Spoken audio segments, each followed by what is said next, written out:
Morning guys and girls, how are we all doing? Hope we're good. Just going to show you a car that I don't get in here very often. Alfa Romeo, and I don't know if I like them or not. The old Alfa Romeos, yes, love the styling and things like that.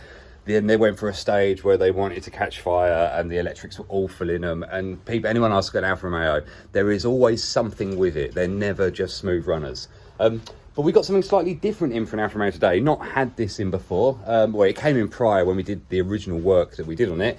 And today is basically, we're just taking it out. So you're not going to see any of my work today. You're literally going to see a car that I think you don't see many of. So anyway, let's show you what it is. We got a Alfa Romeo Stelvio Quadrifoglio, as you can see. It's got huge wheels. They're 20 inches from stock and proper meaty brakes. You probably see them in there. I have to say, guys, one of the nicest things is this interior. Really nice. We did have an audio install in this car, and he's come in, he's given the car back to change it out for something different, so we're going to swap it over. But just so cool on here. Got the start button, really nice display. I'll fire her up and see. Still 579 with cheats and toasted. Turn it. Not sure of the spec, to be honest, but I know it's got a big old V6 in it, and I think it's turbo, so I'll have to have a look and see. But to be honest, the carbon trim work, all the little details in here, everything's really, really nice. Right, let's not waste his fuel. Let's have a look at the back end for you.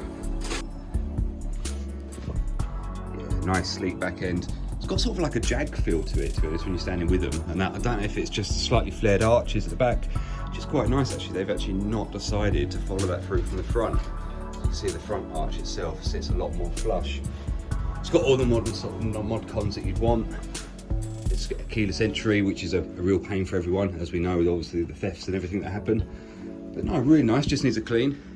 Decent detailing. And one thing I have to note, which is weird for a car of this size, and you guys won't have a clue what I'm on about, is the lightness to these doors. So, little finger, well there, you can see, they move very freely.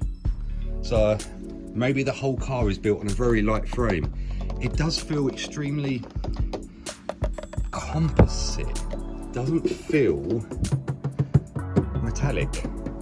So I'll have to have a little investigate.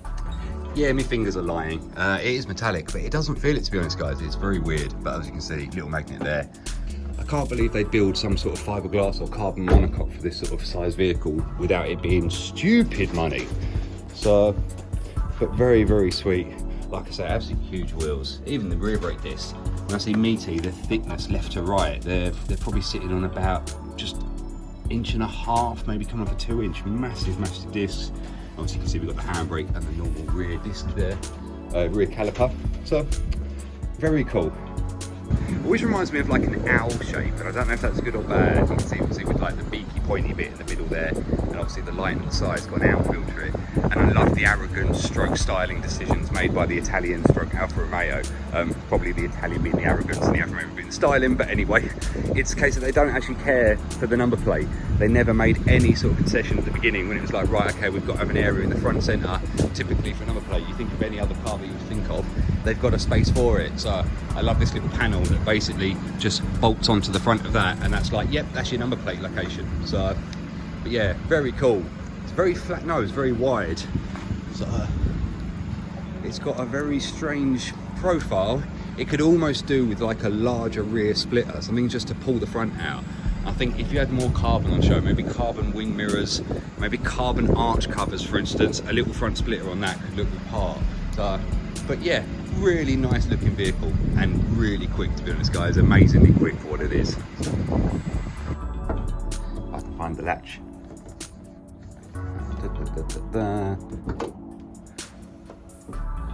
Yeah, typical engine bay. Can't really see anything. But no, that's actually really big, guys. That's full arm stretch from the front, and I can get up to about the Quadrifoglio badge. So a very big lump. Got loads going on. I wish I could say, right, yeah, this is this and this is this. But to be honest, having a look in here, you can't really tell. Oh, we got an alternator. I can confirm that. And probably radiator or washer jet, one of the two. But anyway, very cool.